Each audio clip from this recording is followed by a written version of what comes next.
Bismillahirrahmanirrahim. Alhamdulillahirabbil alamin. Allahumma shalli ala sayyidina Muhammad wa ala ali sayyidina Muhammad. Assalamualaikum warahmatullahi wabarakatuh. Waalaikumsalam.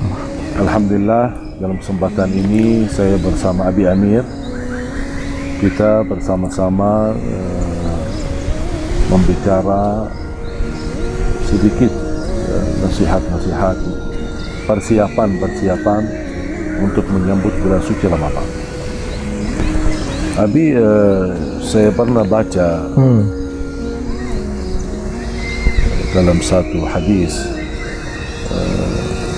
ada satu bulan, syahrun yaghfulu anhu katsirun minan nas, ma baina Rajab wa Ramadan. Ada satu bulan terjepit antara Rajab dan Ramadan, cukup banyak orang yang melalaikannya. Benar. Itu yang dimaksud bulan Sya'ban. Bulan Sya'ban. Dan saya pernah baca bulan Sya'ban yusamma Syahrul Qurra. Bulan Sya'ban disebutkan sebagai bulan Al-Qurra. Apa maksudnya Al-Qurra? Orang yang selalu membaca Al-Quran, Ahlul Quran lah. Berarti saya mengambil makna membaca dan memperhatikan Al-Quran bukan hanya di bulan Ramadan. Benar. Tapi mulai dari bulan Sya'ban. Karena bulan Sya'ban termasuk bulan yang barakah, bulan yang penuh dengan karunia-karunia. Di antaranya ulama as-salafus salih, orang-orang terdahulu kita selalu memperhatikan Al-Quran mulai dari bulan Sya'ban, supaya mereka sudah terbiasa mengkhatam berkali-kali dan juga sudah terbiasa memberi perhatian kepada Al-Quran sebelum masuk ke Ramadan. Tinggal begitu masuk Ramadan bukan akan baru mulai, tapi mereka akan melanjutkan, sudah menikmatinya. Sedangkan banyak zaman sekarang bisa masuk Ramadan bahkan sampai habis Ramadan, tapi sayang sekali tidak dapat mengkhatam Al-Quran ataupun membaca Al-Quran walaupun sedikit. Jadi gini Syekh, para pendahulu kita itu benar-benar mempersiapkan Ramadan itu sejak sebulan sebelumnya. Bahkan Nabi sudah memberikan aba-aba, sekalipun memang riwayat hadisnya banyak orang mempertentangkan, banyak ulama mempertentangkan, tapi tanda-tanda ini memang sudah kelihatan gitu bahwa Rasulullah menyampaikan khutbah, qad adallakum syahr Ramadan, syahrul mubarak, telah nampak rindangnya Ramadan. Dan ini khutbah disampaikan Nabi sebulan sebelum Ramadan. Jadi itu sudah di awal bulan Sya'ban sudah Nabi sudah memberikan aba-aba kepada para sahabatnya. Ayo kita bersiap-siap, jangan sampai kita tidak kebagian keberkahan Ramadan. Dan bahkan Nabi sendiri ketika masuk bulan Sya'ban, Nabi sudah memperbanyak puasa. Ma min syahrin, ini dalam hadis sahih, ma min syahrin aktsar min Sya'ban yasumu fihi Rasulullah SAW. Tidak ada bulan melebihi bulan Sya'ban di mana Nabi berpuasa sunnah. Di bulan-bulan yang lain Nabi hanya berpuasa 3 hari, fi ayyamul bid, berpuasa di hari Senin dan Kamis. Tapi ketika di bulan Sya'ban sampai dikatakan kana yasumus Sya'ban aktsarahu bal kullahu. Nabi berpuasa di bulan Sya'ban, puasa sunnah, mayoritas bulan Sya'ban atau bahkan hampir semua bulan Sya'ban Nabi berpuasa, karena di akhir Sya'ban itu disebut ada hari namanya hari Ragu. Jadi man shoma yaum asyak faqad asa Abul Qasim. Siapa yang berpuasa di hari yang meragukan, yaitu sehari 2 hari sebelum masuk Ramadan, itu disebut yaum asyak, maka jangan kita berpuasa. Di hari itu saja Nabi tidak berpuasa. Begitu dah. Masalah syak belum memastikan isbat. Iya. Kemungkinan besok Ramadan atau lusa Ramadan. Benar. Lebih baik 2 hari terakhir itu jangan dipuasa. Benar, iya. Ya, supaya kita menghindari dari larangan Rasulullah SAW hari yang kita masih ragu-ragu. Benar, belum iya. memastikan isbatnya. Jadi sangat luar biasa Nabi mencontohkan persiapan itu, dan sangat luar biasa pula para sahabat juga berlomba-lomba beramal soleh. Dan juga kisah-kisah para ulama, Syekh. Para ulama itu, ini ulama hadis, ulama fiqih, ulama tafsir. Mereka itu minta izin ke murid-muridnya. Itu sudah sejak bulan Sya'ban sebelumnya itu mereka sudah minta izin, sudah siap-siap masuk bulan Al-Quran. Kami akan khususkan untuk Ramadan, maka kami mohon maaf kami tidak bisa melakukan pengajian. Ini pengajian hadis, pengajian tafsir, pengajian fiqih. Mereka semuanya izin. Makanya ketika kami baca sejarah para ulama hadis, para ulama fiqih, Jadi kita nggak heran kalau Imam Syafi'i sampai mengkhatamkan di Ramadan 60 kali khatam, dan memang karena mereka mengkhususkan diri untuk Al-Quran di bulan Ramadan itu. Jadi seperti yang Syekh ceritakan bahwa punya pengalaman, kita saja yang hidup di zaman ya sudah sedikit keberkahan masih bisa menghatam Quran selama 10 jam gitu kan. Imam Syafi'i apalagi hidup di zaman berkah, hidupnya berkah, ilmunya berkah, semuanya berkah, maka Allah mudahkan untuk menghatamkan sehari 2 kali. Itu tidak mustahil gitu. Bahkan ketika Abi membaca kisah-kisah para ulama sebelumnya, Abi sempat membuka namanya kitab Tahdhibul Kamal karya Imam Al-Mazzi, dan di situ para perawi hadis dikisahkan tentang gimana akhlak mereka dengan Al-Quran di Ramadan. Abi pernah membaca kisah Imam Ad-Duhak. Beliau mengatakan bahwa kuntu usabiqu Syafi'i, aku ingin berlomba seperti Imam Syafi'i membaca Quran. Fa aqra'u Quran fi Ramadan, aku membaca Quran di Ramadan. Fama khatamtu illa 59 khatmah, ternyata aku hanya mampu menghatamkan 59 kali khatam. Lalu kemudian kata Imam Ad-Duhak, mungkin aku kurang sungguh-sungguh. Begitu masuk Ramadan berikutnya dia mencoba lagi, ingin menghatam 60 kali, ternyata enggak berhasil. Lalu ternyata dia hanya mampu menghatamkan 59 kali khatam. Setelah berkali-kali mencoba, Imam Ad-Duhak mengatakan, la'allallah ta'ala khusus dzalika lisyafi'i. Jangan-jangan hanya Imam Syafi'i yang mampu 60, aku hanya mampu 29 kali khatam. Artinya apa? Ulama hadis berlomba-lomba semuanya. Mereka meninggalkan minta izin ke murid-muridnya untuk mengkhususkan dengan Al-Quran sampai menghatamkan 59 kali khatam, 60 kali khatam.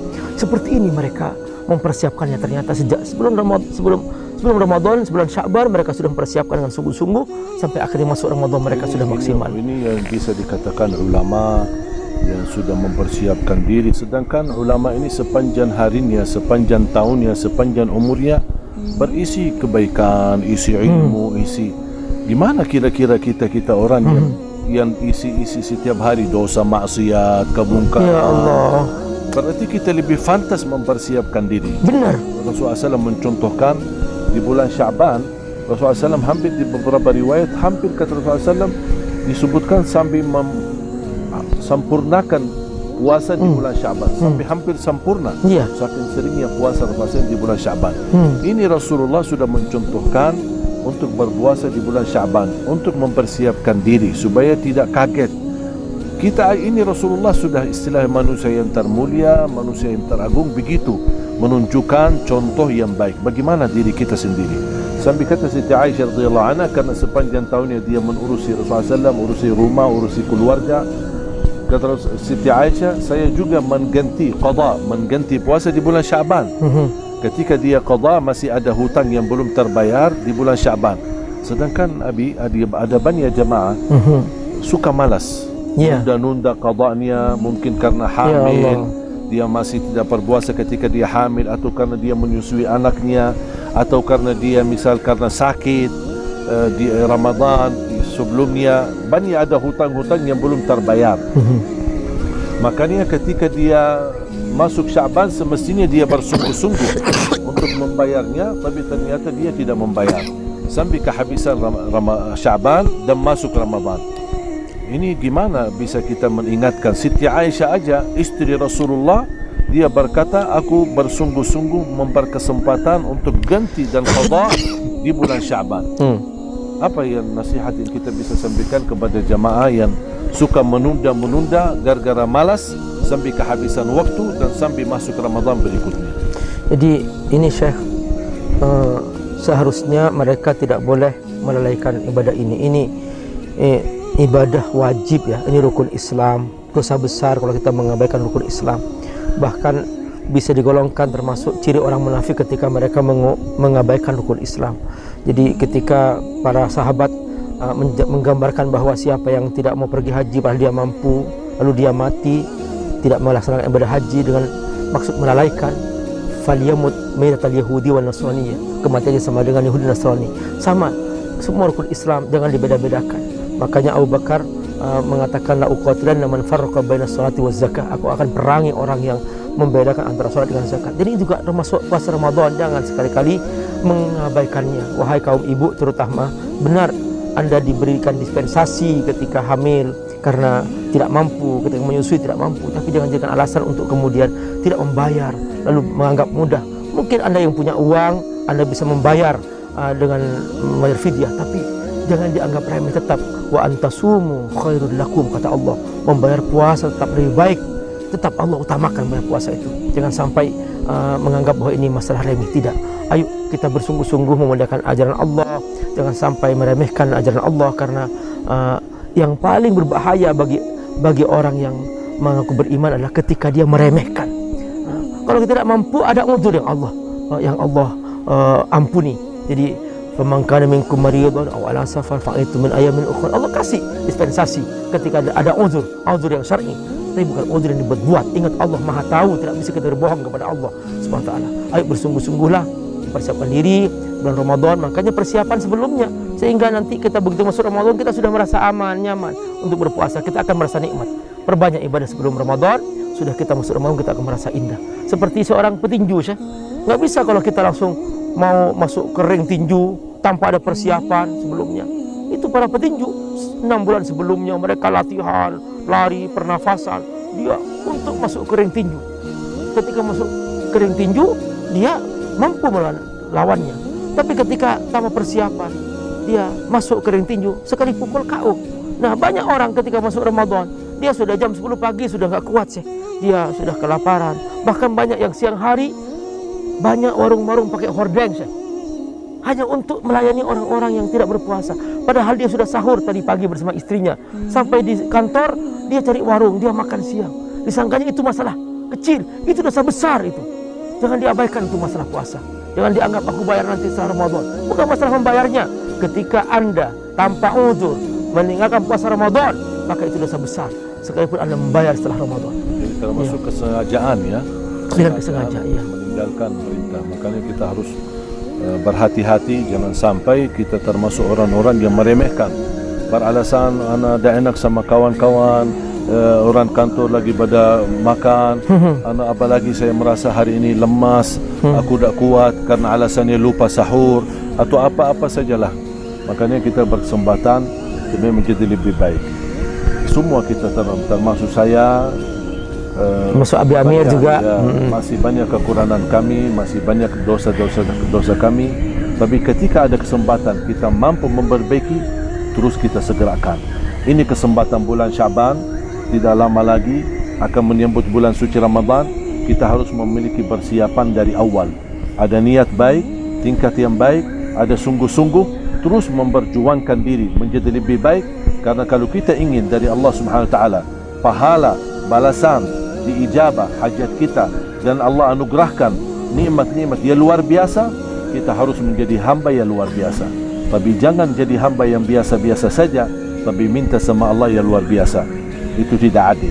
Makanya kita harus yang luar biasa agar dapat dari Allah yang luar biasa dunia dan akhirat. Masya Allah. Semoga Allah berkahi Anda semua, dan semoga kita terus bersemangat untuk menjadi ahlul Quran, menjadi ahli ibadah, mencintai salat, mencintai tahajud di bulan Syaban, agar memiliki persiapan mental, kekuatan lahir dan batin menyambut bulan Ramadan menjadi enteng dan semuanya lancar, semuanya mudah, dan semuanya insya-Allah diridhai Allah Subhanahu wa taala.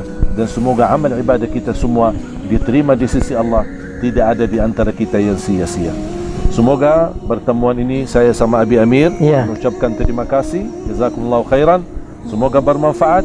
Sampai bertemu di video berikutnya. Mudah-mudahan insya-Allah sama-sama mendapat